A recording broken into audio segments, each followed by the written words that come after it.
Hello, my name is Sister Kathleen King, and I've been a teacher for many years, but in more recent years I've been privileged to be part of our volunteer program. It's called Humility of Mary Volunteer Service, and really sponsored through our Humility of Mary community. And we have had many young people go throughout the country working in poor sites. But one that is so dear to my heart is the one that we've been sponsoring in Miami with the American Immigrant Justice. And we have had volunteers over many years now, probably about 8 or 9 years, working with the children who have crossed the border unaccompanied and have been detained in a center.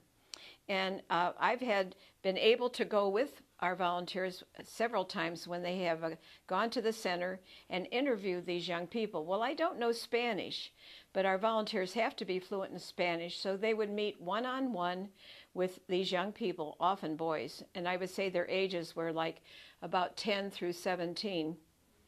And they would tell their story to the volunteer. And as I say, I didn't know what they were saying, but the thing that touched my heart was how they would cry. Big guys crying over their experience, some who had seen their parents killed, others who had to start stealing food because their family was gone, how they were hit by gangs, and so they finally got across the border to safety, but now they had to go through this period of time when they were detained and not knowing what was going to happen.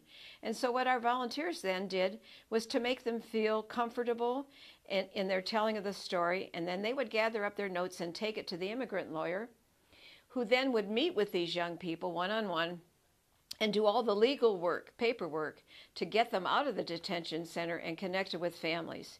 And I just feel that was such a blessing that we were able to do this, and such an example for the volunteers who carried these young people in their hearts forever.